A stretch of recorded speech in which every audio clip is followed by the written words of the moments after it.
پاک کا جو پہلا پارہ ہے الف لام میم، اس میں اللہ تعالیٰ نے 3 گروہوں کا ذکر فرمایا ہے۔ ایک مومنوں کا ذکر فرمایا، ایک کافروں کا ذکر فرمایا، اور ایک منافقوں کا ذکر فرمایا۔ جو آیات کافروں کے بارے میں وہ چند ہیں، اور جو منافقوں کے بارے میں آیتیں وہ بڑی زیادہ ہیں اور بڑی تفصیل کے ساتھ ان کو بیان کیا گیا۔ اور پورے قرآن پر اگر آپ نگاہ ڈالیں تو آپ کو پتہ چلے گا کہ کافروں کا عذاب جو بتایا گیا ہے اس کے مقابلے میں منافقوں کا زیادہ عذاب بتایا گیا ہے کہ وہ تو اسفل السافلین میں ہوں گے اور جہنم کے بھی نچلے درجے کے اندر ہوں گے، اس لیے کہ ان سے کافروں کی بنسبت منافقوں سے اسلام کو زیادہ نقصان پہنچا، کیونکہ وہ مسلمان بن کر مومن بن کر آتے ہیں اور پھر مسلمانوں کو بہکاتے ہیں اور راہ حق سے ہٹاتے ہیں۔ یہ جو اس قسم کے لوگ ہیں جن کی طرف آپ نے اشارہ کیا کہ سہولت کار ہیں، پیسوں پہ بکنے والے ہیں، چند ٹکوں پر کھوٹے درہم پر بکنے والے ہیں، فَشَرَوْهُ بِثَمَنٍ بَخْسٍ دَرَاهِمَ مَعْدُودَةٍ، قرآن نے جو کہا ہے حضرت یوسف علیہ السلام کے بھائیوں نے یوسف کو چند کھوٹے سکوں کے عوض بیچ دیا تھا۔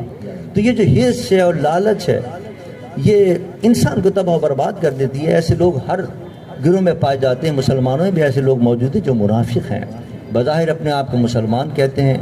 لیکن چند ٹکوں کے اوپر چند ڈالروں کے عوض بک جاتے ہیں اور بک کر انہی کی زبان بولنے لگتے ہیں اور اندرونی طور پر ان کو سپورٹ کرنے لگتے ہیں، اور یہ منافق کہلاتے ہیں۔ ان کا سب سے نچلا درجہ ہوا جہنم کے اندر۔ لیکن الحمدللہ اللہ کا شکر ہے کہ مسلمانوں کے اندر اب اتنا شعور پیدا ہو گیا ہے کہ وہ پہچاننے لگے ہیں کہ کون اپنا اور کون بیگانہ ہے۔ وہ سمجھنے لگے ہیں کہ کون منافق ہے جو مسلمانوں میں شامل ہو کر اور پھر اسلام کے خلاف بات کر رہا ہے، یا ان عالمی دہشت گردوں کو سپورٹ کر رہا ہے، یا ان کی زبان بول رہا ہے۔ اور اس سلسلے کے اندر جو ان کی پلاننگ ہوتی ہے، ان پلاننگ پر کون عمل کر رہا ہے؟ مثال کے طور پر حضرت امام خمینی نے جو اتنا بڑا انقلاب برپا کیا اور کامیابی حاصل کی، اس میں انہوں نے کہا کہ یہ کوئی ایرانی انقلاب نہیں ہے، یہ تو اسلامی انقلاب ہے، اور اسلام کا نام لے کر کہا کہ جتنے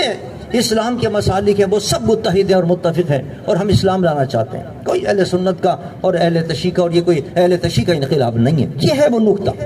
کہ جس کو اگر اجاگر کیا جائے تو عالمی دہشت گردی کو شکست ملے گی، کیونکہ ان کو پتہ ہے کہ اگر یہ سب متحد ہو گئے مسلمان تو پھر کوئی مقابلہ نہیں کر سکتا ان کا، نہ کوئی ہمارے راکٹ کام آ سکتے ہیں، نہ ہمارے میزائل کام آ سکتے ہیں، نہ ہمارے ایٹم بم کام آ سکتے ہیں۔ دیکھ لیا انہوں نے، بڑی بڑی جنگیں کی انہوں نے اور بڑے بڑے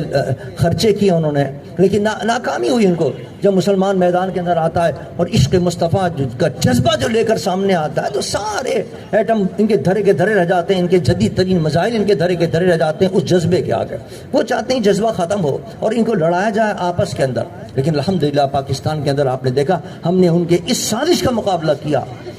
اور میرے قائد حضرت علامہ شاہ احمد درانی رحمۃ اللہ تعالیٰ علیہ نے تمام مسالک کے لوگوں کو ملا کر، ان کے قائدین کو ملا کر، جس میں اہل تشیع حضرات بھی تھے، اہل دیوبند حضرات بھی تھے، اہل حدیث حضرات بھی تھے، جماعت اسلامی کے اراکین بھی تھے، ان کے قائدین کو جمع کر کے اور کہا کہ ایک پلیٹ فارم بناؤ تاکہ ان دشمنوں کا مقابلہ کریں کہ وہ آپس میں لڑا کر اور پھر ہمیں کمزور کرتے ہیں۔ الحمدللہ ملی یکجہتی کونسل بنی، اور ملی یکجہتی کونسل کے تحت پاکستان کے اندر ہم اتفاق و اتحاد کی فضا قائم کرنے کی کوشش کر رہے ہیں، اور یہ سب سے بڑا حربہ ہے دشمن کا کہ مسلمانوں کو لڑاؤ۔ شام میں کیا ہوا، بغداد میں کیا ہوا، مجھے کہنے کی ضرورت نہیں ہے، بڑی تفصیل ہے، لیکن یہ وہ سازش ہے کہ جس کے ذریعے وہ مسلمانوں کو کمزور کر کے اپنا ناپاک منصوبے کو جو ہے کامیاب کرنے کی کوشش کرتے ہیں۔ لیکن الحمدللہ ہم نے پاکستان کے اندر ان کا یہ منصوبہ بھی ناکام کیا ہے، اور کسی دور کے اندر آپ کو یاد ہوگا 2002 کے اندر ایک سیاسی پلیٹ فارم بھی قائد ملت اسلامی نے تشکیل دیا متحدہ مجلس عمل کے نام سے، اور اس کے اندر الحمدللہ سب نے مل کر، تمام مسالک کے لوگوں نے مل کر اسمبلی کے اندر گئے تو آپ حیران ہوں گے کہ جہاں سیکولر عناصر ایک مولوی کو برداشت کرنے کے لیے تیار نہیں ہیں، ایک اسلام پسند آدمی کو برداشت کرنے کے لیے تیار نہیں ہیں، وہاں 70 کے قریب اسمبلی کے ممبر منتخب ہوئے یہ سن 2002 کی اسمبلی میں آپ کو پتا ہے یہ اتحاد کی برکت تھی، یہ وہ سازش تھی ان لوگوں کی، اس کو ہم نے ناکام کیا کہ جناب یہ شیعہ اور سنی آپس میں لڑیں اور کیا نام ہے نہ اسمبلی کے اندر پہنچ سکے اور نہ ان کا مقابلہ کر سکے۔ الحمدللہ ہم نے مقابلہ کیا۔ اب بھی ضرورت اس بات کی، جیسا کرم لیا حیدری صاحب نے ماشاءاللہ صحیح بات کی، خلاصہ بیان کر دیا، اب بھی ضرورت اس بات کی ہے کہ ان عناصر کی نشاندہی کی جائے جو پاکستان کے اندر ان کی بولی بول کے ہیں، عالمی دہشت گردوں کی بولی بول کر اور پھر مسلمانوں کو لڑانے کی کوشش کرتے ہیں۔ ہمیں چاہیے کہ ان کو سازشوں کو ناکام کریں اور متفق و متحد ہو کر ان عالمی دہشت گردوں کا مقابلہ کریں جو صرف ایران کے اندر نہیں۔ اب آپ دیکھیے ایران میں کیا ہو رہا ہے، جو پاکستان میں ہو رہا ہے، جو دیگر اسلامی ممالک کے اندر ہو رہا ہے، انتشار اور افتراق پیدا کرنے کی کوشش کر رہے ہیں، وہ پھر دوبارہ وہ سازشوں میں اپنے لگے ہوئے ہیں اور کیا نام ہے ایران کے اندر۔ لیکن الحمدللہ اتحاد تھا کہ جنہوں نے اس سازش کو ناکام کر دیا، ورنہ دوبارہ انہوں نے حرکت شروع کی تھی، ایک پردے کے بنیاد کے اوپر ایک ادھم مچایا تھا۔ اور اسی ہر اسلامی ملک کے اندر وہ یہی کرتے ہیں کہ انتشار پیدا کرو، انتشار پیدا کر کے پھر آپس میں قبضہ کر لو۔ لیکن انشاءاللہ